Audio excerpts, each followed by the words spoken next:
Welcome to the GovComms podcast, bringing you the latest insights and innovations from experts and thought leaders around the globe in government communication.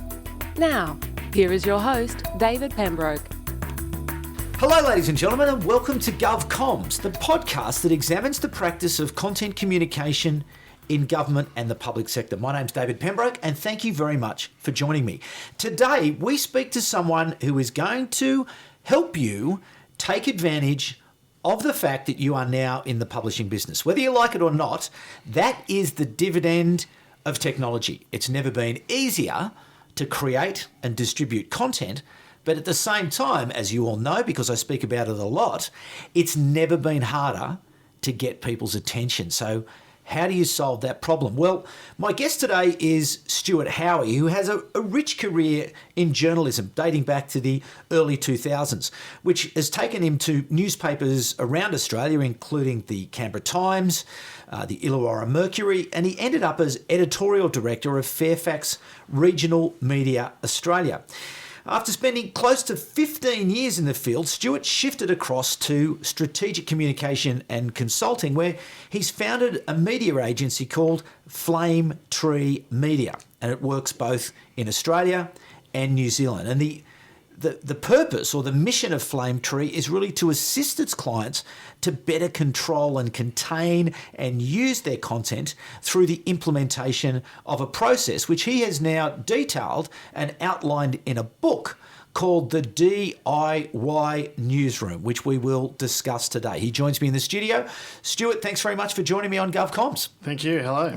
We are fellow travellers on this path of really people understanding that gift that is now with all of us, that everyone is now in the publishing business.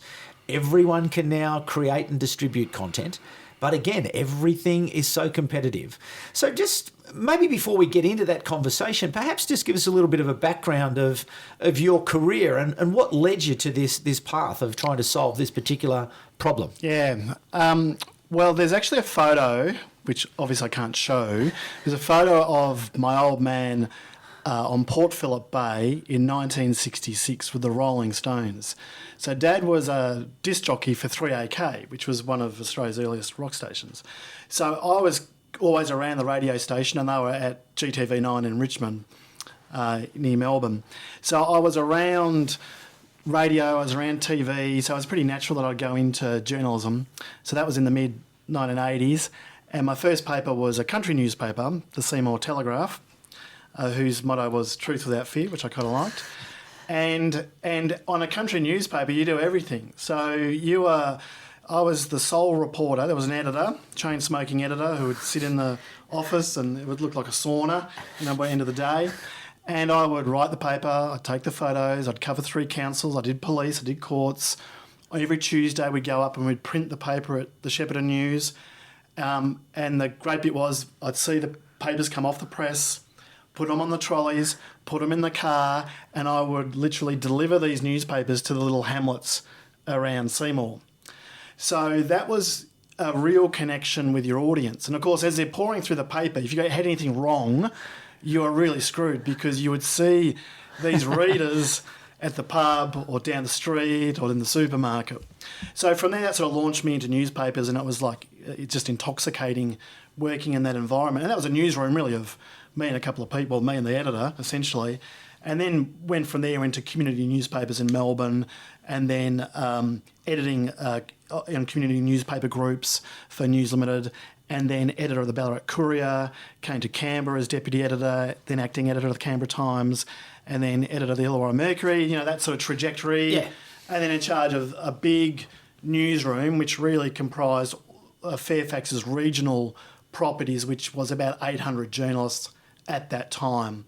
And that was about really moving strategy of print, which still makes money despite what everyone thinks, helping print transition to the digital assets that we've got now. And then 4 years ago, left the warm embrace of Fairfax and decided, look, let's go alone. Let's do something that really can help non-media communicate their message, because we have all these tools. Yeah. But cutting through the claptrap is that's the skill And as you say, as you hear you talk regularly, everyone's a publisher, which is just great because we've democratised media. Yeah. But my gosh, some people should not publish or think more about it or have a process. Okay, before we get into that, because I think that comes to the heart and the essence of the conversation, which I think is really that's a great place to start. But just going back, what's the one thing you took away from those days when you were involved in every piece of it? The communication process. What's the one big thing that you've taken with you through your career that you know to be true? It's a really good question. I think it's that intimate relationship you have to have with your audience.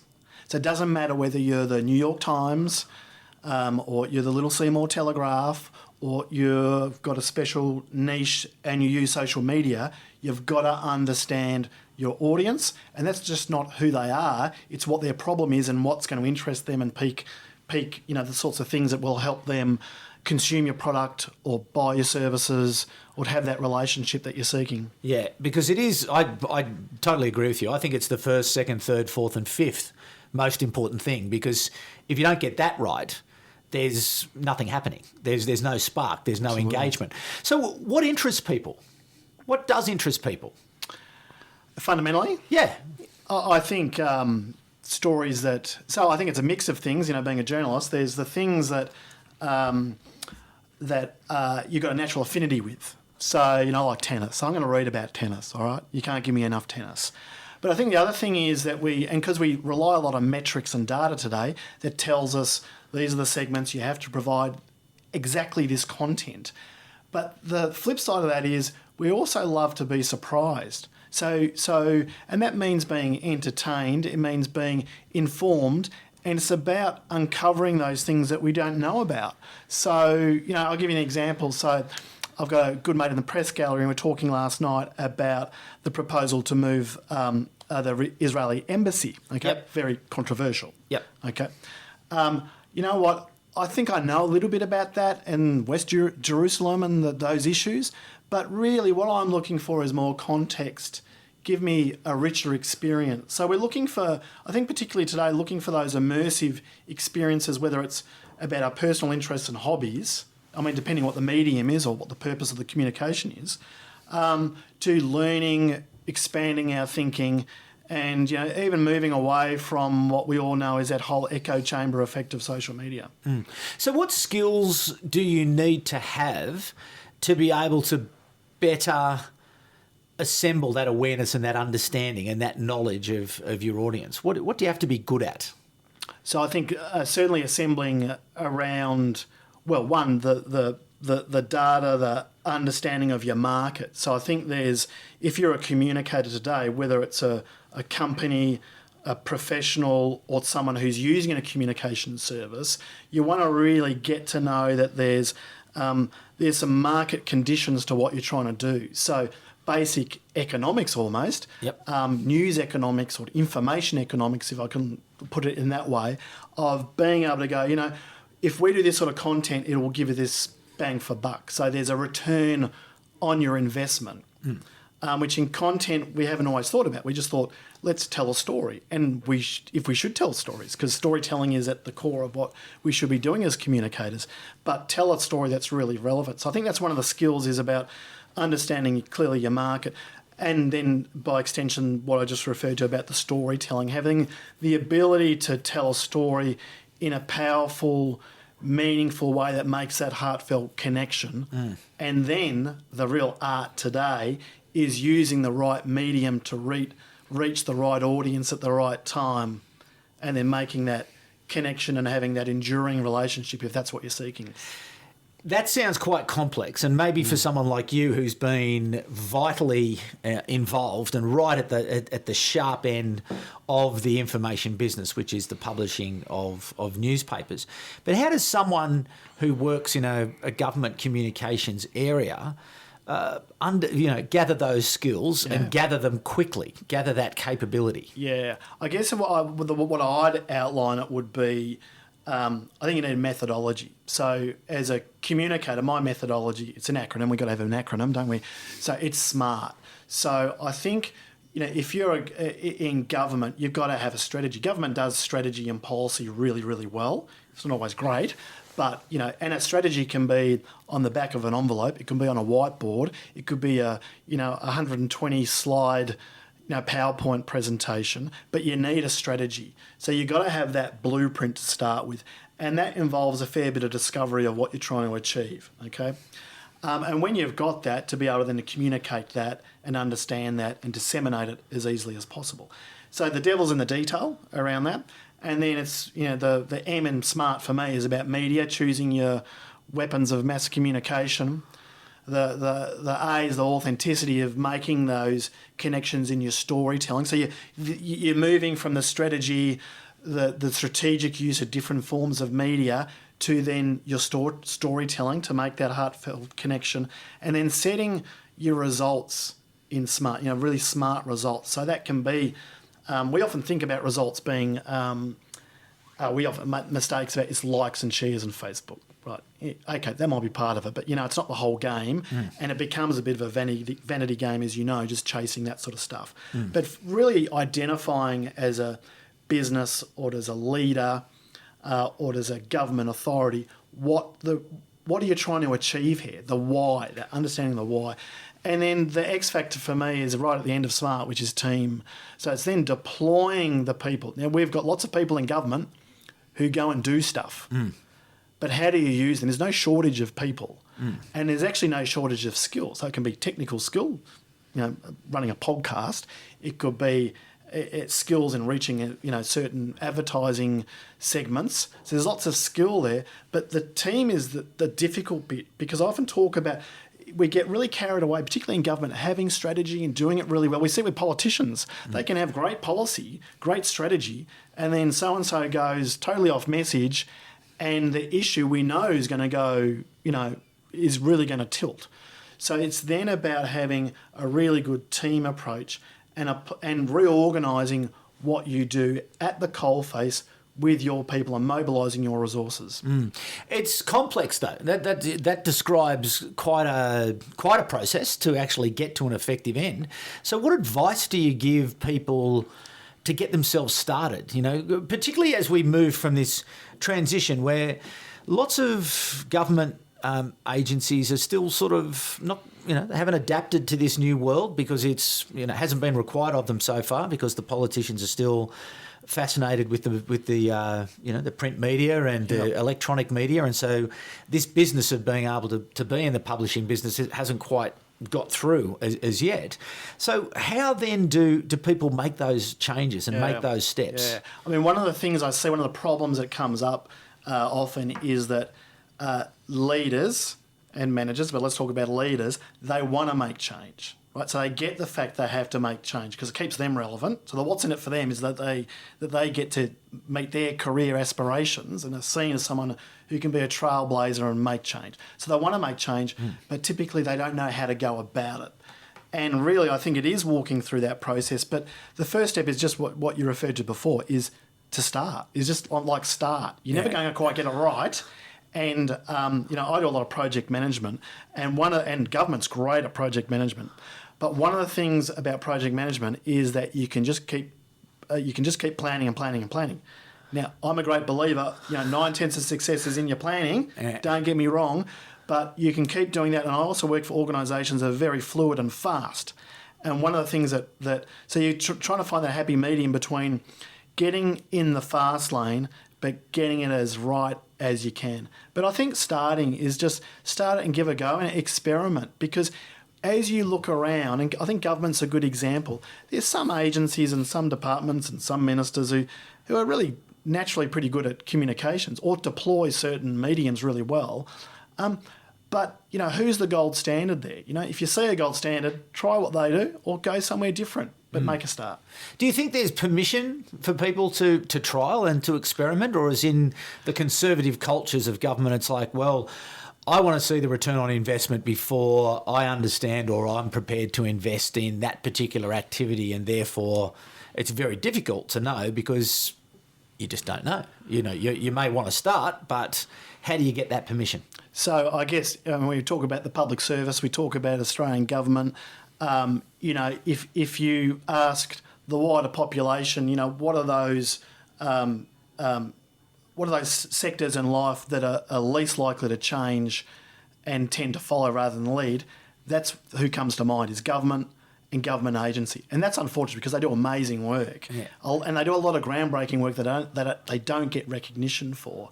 So, I think it's difficult in government because every other sector in society has been massively disrupted. So, having worked in media, media, according to the Harvard Business Review, in recent times, media was the most disrupted industry in the world. So, having worked in the media, we're pretty used to it, and we've got a great sort of symbiotic, if I can use that word, relationship with the politicians and the bureaucrats. So in a way, we feed off each other. But we're very accusatorial of what happens in politics, and we see the Trump factor and the disruption now happening in politics. So I think really the impetus in government and bureaucracy is to say, that more than ever before, government is being implored by the people of Australia to make change. And the politicians don't necessarily always get it, but there's an underlying current there that if you don't make change, community activists or other mechanisms of change will come into play, and change will be made around you, and government will become increasingly irrelevant. That's scary. And it's true, though. I tend to agree with you, and I think this is part of this challenge of being able to communicate more effectively, being able to better explain policy, program, services, regulations, and to have people in a position to be able to say, okay, I get it. Maybe I don't like it, but there's a thing called the ballot box in 4 years' time, so I can move somebody out there. But it is this ability to better explain so as that people have an understanding. And this really sits at the heart of what you're talking about, isn't it? This do-it-yourself newsroom, so as organisations can take on this new capability that technology's gifted to them as part of this, digital transformation, so as that they can be better at going about telling their stories. Absolutely. And I think it can apply to an organisation. It can apply to a category, but it can apply to an issue. So let me give you another example. So snowy hydro. Yep. Okay. So as a nation, I think if you survey, people would say that was one of the great, nation-building things that we did, whenever it was a long time ago. And now we've got the 2.0. Now, as an Australian, I think it sounds pretty good, the 2.0 thing, but I really don't get energy policy, right? Sorry, everyone. I do not get energy policy. But I met someone in an airport lounge who writes policy in energy. So that obviously not giving their name, but they were someone relatively senior, and they were explaining it to me, and I go, that's amazing, but I don't hear any of that story. So on that issue where we're going with energy policy, where we're going with snowy hydro, I was getting quite excited about it, but there's no engagement from me. So I don't know on that case what the PR, the corporate comms, if you like, that occurs behind that. But one of the things that organisations make a mistake with is they go old school. So we think brand, we think let's do, particularly come into an election, let's do a television commercial and we'll have some nice images, we'll make people feel good, and it's, we'll go on the back of that. Or it's about brand, or we'll appeal to people's fears, which is a great tactic, of course. But where's the storytelling on that? Because I think people are seeking that deeper experience. Tell me, well, what has the snowy hydro achieved? What will it achieve in the future? Why should I be personally invested in this? So explain. Well, I get that, but why would I be interested in a story about the Snowies when I can turn Netflix on and watch the next series of Ozarks instead? Yeah. Well, that's the attention economy we're in, isn't it? Precisely. So everything is just, it wants our attention. I think probably there'd be research that shows that we actually have more leisure time than what we once upon had. It's what we choose to do with that. This is the great thing, the problem for newspapers has been, is that people are choosing not to read newspapers. They still read newspapers, but they're choosing to consume their news in other ways. Let's call it Facebook. So we think that's now media and we think that's news. So we consume stuff in different ways. So it's a competition for our attention. But, going back to the snow hydro, it's something that many Australians would be interested in if we were hitting the right markers in terms of the way we communicate. And the onus on that is those driving policy, those in government, those immersed in the debate, to think beyond the old school ways of how you can do it yourself by getting your message out there. And to me, again, looking at this, because it's obviously something that we work on quite regularly in terms of the support of the organisations that we work for, it's to get them to understand this notion of narrowcasting. There's the fact that everybody is now in control of the information, the education, the entertainment that they receive, when they receive it, on the device of their choosing, at the time of their choosing. So the broadcast era, pretty well, I don't know, for me, I just think it's pretty well gone. And it's now the narrowcast era. So how do I tell a story in such a way to a very narrow audience that is going to get their attention around something that maybe they're not particularly interested in or would not seem to be particularly interested in at first blush?